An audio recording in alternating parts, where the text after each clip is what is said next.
I still remember the heat of that August afternoon, the smell of smoke from my uncle's charcoal grill, and the laughter of kids chasing a soccer ball across Mom and Dad's backyard.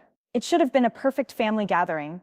My parents, my sister Claire, me, and all the cousins reunited around picnic tables, laden with potato salad, macaroni casserole, and corn on the cob. Instead, I spent most of the afternoon under the old maple tree near the driveway, arms folded, fuming, replaying my mother's parting barb. "Really, Sam," she'd said, her voice loud enough for the whole block to hear. "You're a nice boy, but well, let's just say you're not useful around here." She brushed her skirt as she turned away, a perfect little farewell flourish. My father raised an eyebrow and cracked a thin smile. "We all love you, son, but some of us actually pull our weight." He chuckled, and they walked off to check the grill. I stared at the grass, my chest tightening like someone had tied a rope around it. My heart thumped a slow, furious rhythm. Useless. After 2 quiet years building my web design business from scratch, stacking email newsletter templates, negotiating with hosting providers, and forging my first modest retainer deals, I was useless. To them, I supposed, since I hadn't followed the family blueprint, engineer, marry, 2.5 kids, and return to the fold with a white-collar job at Dad's insurance agency.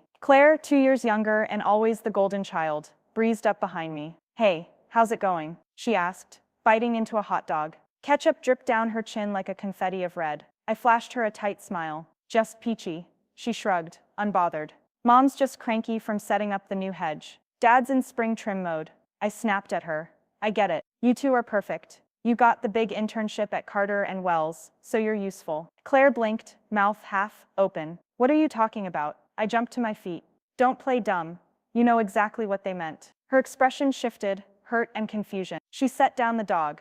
"They called me useful? I thought this was supposed to be fun." I ran a hand through my hair. "They're always comparing us. Me, you. I'm the screw-up. You're the go-getter. It's what they do." Claire shook her head, tears threatening. "It wasn't like that, Sam. They love you." I stormed off toward the house, leaving her crying in the grass. A few cousins called after me, but I kept walking, past the screen porch where the family album lay open. Mom and Dad's wedding picture, our baby photos, Christmases past. I wanted to rip it closed. My office was in the detached garage, paint peeling, a single desk, my computer humming on Windows 8. The leftover hand-me-down desk chair from Dad's college days. I closed the door behind me and collapsed into the chair. The desktop wallpaper glowed, a view of Santorini, where I'd hoped to take Claire for graduation one day. I hated that dream now. I stared at the screen. 12 tabs open, client websites I'd coded, analytics dashboards, invoices overdue. In an hour, I'd arranged 2 calls, one with a potential real estate site client, the other with my designer friend Gia for a branding revamp.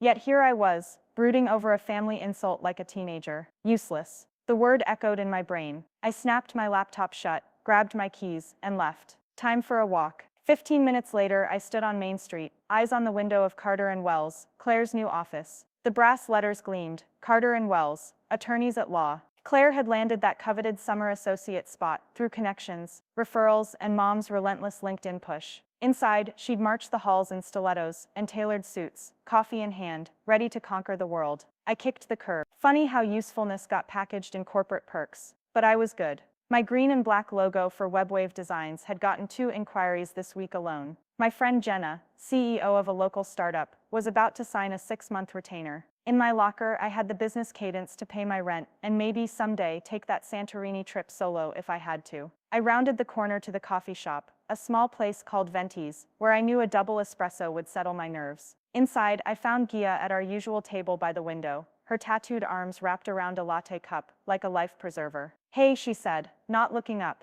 "Tough day?" I dropped into the chair across from her. "Family BBQ. I got branded useless." She tilted her head. "Again?" I nodded, ran a hand down my face. "They think I'm some kind of charity case.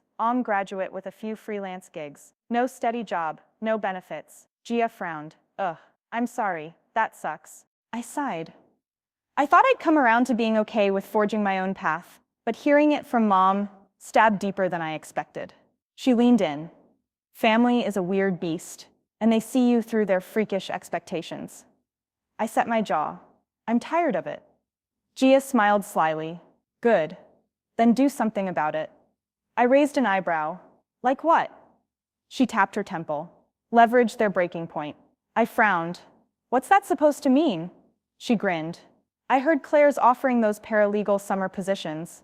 She needs signatures from senior family members to complete onboarding, tax, benefits, forms, background check, that horse and buggy stuff. My head snapped up. What? No way, she needs my signature? She nodded. Yep, according to her last email. Sam, don't forget to bring your signature for the CMS approval. HR needs them before Tuesday to start the I-9. My pulse quickened. They thought I was useless, but without my John Hancock, Claire couldn't start her dream job. They'd be bending over backwards, making me useful. I smirked. That's brilliant. Gia laughed. Use your powers wisely, nephew of the house. I drained my espresso, mind racing. If I called Claire right now, told her I wouldn't sign unless certain conditions were met, I could at last get them to see me as important. Real. I could demand respect. Or I could leverage a deal. I help her start benefits paperwork. She talks some sense into Mom. Maybe then Mom would stop belittling me in front of the cousins. My phone buzzed, Claire texting, fancy a private meeting, come by my office in the morning. 4th floor suite. Bring your driver's license. I stared at it, smiling. They'd created their own solution. They needed me. I'd be at her office at 8:30 a.m. sharp. That night, I lay in bed listening to my ceiling fan, imagining the scene, me stepping into Claire's crisp office, her face lighting up when she saw me, relief washing over her features, and me savoring the moment I became indispensable. The sibling competition would shift. Mom and Dad would have to look me in the eye and say, "Thank you, Sam." I fell asleep with a grin. Tomorrow, the tables would turn. I was at Claire's office door before 8:15 a.m., heart hammering with anticipation. The glass plaque beside the door read Claire Harper, Esquire, Summer Associate. I knocked twice. Inside, I heard rustling papers and then her voice, calm. Come in.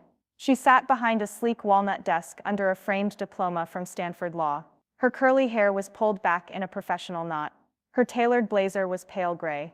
On her desk lay pristine stacks of HR forms, an I-9 packet, and a sheaf of onboarding checklists. One marked pending signature. Samuel Harper. She looked up, eyes equally apprehensive and relieved. As I stepped in, she rose, coffee in hand. Thanks for coming so early, she said. I could have faxed the forms, but HR insisted on originals. I smiled slightly, sliding my driver's license and a blank signature card from my pocket. I'm ready. She gestured to a chair. I sat, placed the cards on the desk. Claire picked up the signature page, a crisp white form requiring my printed name, signature, date, and a promise to abide by the firm's code of conduct. She paused. I owe you an apology, she said quietly. I raised my brow. Definitely not what I expected. For the roast? I asked. She winced. For letting Mom and Dad treat you like that. I inhaled. It hurts to hear them call me useless. Her gaze was steady. They said some awful things. I'm sorry I didn't stand up for you. She slid a form across. This is your official I-9 and benefits enrollment. Health, 401k. I need your signature before HR closes today. I glanced at the top line. Signature of employee. Then I looked at her. You're doing the right thing, Claire. She exhaled. I want you to feel valued, both in our family and in my firm. I worked hard to get this position, but I need my big brother more than ever to vouch for me, and to remind our parents that family isn't a hierarchy. I nodded and signed. My pen scratched my name in bold letters. The forms went into a manila envelope addressed to HR. Claire stamped it confidential and scooped it up. Thank you, she said, a tremor in her voice. I owe you. I leaned back. We're even when you finally learn web design and build me a website. She chuckled. Deal. We stepped out into the hallway together. The corridor's muted hum contrasted with the flurry of trolleys and greeting law clerks. We navigated to the elevator, quiet until we reached the ground floor. Want coffee? I asked, gesturing toward the lobby cafe. She paused, then nodded. Sure. 2 cups of latte later, we sat at a small table by the window. The morning sun gleamed off her diploma frame. So, I said, stirring sugar, what happens when Mom and Dad find out? Claire shook her head. HR calls them today, officially letting them know you're on the firm's books for benefits. They'll get a notice. Harper and Wells acknowledges Samuel Harper as eligible for coverage under employees' dependent status. Mom will panic. I laughed. She'll mobilize the entire Facebook family group, demanding explanations. Claire smiled, which gives us the chance to reset the narrative. I'm planning a little family dinner tonight, here at the office. I invited them under the premise of celebrating my new job. I'm hoping you'll come as my honored guest. I tapped my cup. So I rescue you again, second time's a charm. She nodded. I'll tell them you're not just useless, but the godfather of my career, a living testament to why they should respect non-traditional paths. I raised my coffee. To that. That afternoon I returned home, bracing for the family group chat to explode. Instead, my phone lay silent, except a single text from Claire at 2:12 p.m. Everything's set for 7 p.m. conference room booked. Catering's ordered your favorite Thai. I tucked my phone away and went about my day. By dinner time, the office's conference room gleamed with fresh tablecloths and stir-fry steam. I found Claire arranging orchids beside the big screen. She wore a burgundy sheath dress, her professional armor polished to perfection. Ready? She whispered. I nodded. Let's do this. The door opened and my family filed in, Mom in pearls, Dad in his Sunday best, Michael and his fiancée Julia, Aunt Lorraine, Uncle Bill, and even my grandma in a lavender cardigan. They paused, surprised to see me. Mom dropped her napkin. Dad's jaw slackened. Claire stepped forward. Thank you all for coming. Her voice, confident and sincere, filled the room. I'm grateful to announce I've joined Harper & Wells as a summer associate. She pointed at the screen. But there's someone you should meet, someone without whom none of this would have been possible. I rose, clearing my throat. Hi everyone, I'm Sam. I let that introduce me for the first time in ages. I've been the family's wannabe entrepreneur coding websites, finding my own path, while occasionally being labeled useless. But here's the truth. At 15, I taught our parents to mail invoices by building the church website. At 22, I automated billing for Dad's agency. And over the last 7 years, I built the digital portal that tracks every client contract in this city. I showed a quick slide on the big screen, portfolio WebWave designs and Harper & Wells vendor portal. A flow chart displayed. Claire's new role wouldn't exist without the consultant who coded the DocuSign integrations, the API calls, the LDAP permissions, me. Eyes widened. Michael blinked. Mom's hand flew to her chest. Dad's lips trembled. Claire let the silence hold them. Then I smiled. If you thought I was useless, maybe you were thinking of me in the wrong context. I'm not the kid who'll work the insurance desk. I'm the guy who builds the desks. Laughter rippled, nervous, disbelieving, then genuine. Aunt Lorraine applauded, the first clap of many. Mom stood, tears in her eyes. Oh, Sam, I'm so sorry. She reached for my hand. Dad came over, hugging me. I'm proud of you, he said, into my shoulder. We misjudged you. I patted his back. Thank you, Dad. It means everything. We ate Thai food, family-style spicy basil chicken, pad Thai, green curry. Conversations bubbled. Michael gushed about his new job as a UX designer. Julia teased me about my failure to launch phase. Aunt Lorraine asked when I'd consider expanded family portraits. We compromised on updating the photo in the foyer. Grandma wanted to know if my web skills could help her Bridge Club's newsletter. I laughed, realizing I was at the center of things again. After dinner, Claire projected a few slides, Sam's entrepreneurial journey, photos of me at hackathons, my first draft website, our childhood bedroom turned office. I watched my nieces peek, cousins lean in, my mother dab her eyes with a napkin. At the end, I spoke, "Thank you for giving me this chance to define my own worth. If there's one thing I've learned, it's that usefulness isn't measured by clocking in at a cubicle or carrying a briefcase. It's measured by solving problems." I clicked to a final slide. Let's solve tomorrow's together as a family. We raised cups, sparkling water, cava, jasmine tea to a toast. To family, Claire said. And to Sam. To Sam, we echoed. Later that night, as the hall emptied and the lights dimmed, I helped Claire box up the orchids. Dad appeared in the doorway, holding 2 scarves.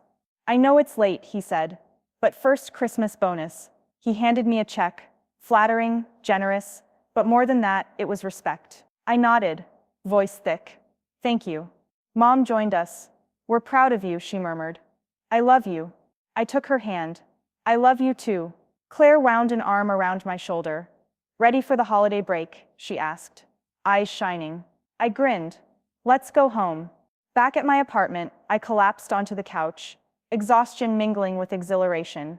My phone buzzed, a LinkedIn message from a major client, praising my work. Another ping, Jenna's text, congrats on the big win tonight. I exhaled, letting the silence settle in comfort. Then I reached into my coat pocket and found the old scrap of paper I'd scribbled in July, the stand-up set list, including the roast jokes. I crumpled it and tossed it in the trash. The embers of that viral moment had fueled regret. Tonight, new embers glowed with acceptance. I gazed at the flickering tree lights. Christmas was days away, but I'd already gotten the best gift: recognition, belonging, and the chance to show my parents and my sister that usefulness comes in many forms. I sipped my tea, imagining Santa's sleigh overhead, families laughing in their homes, mine now whole again. And as I drifted to sleep, I whispered to the quiet room, "Merry Christmas indeed."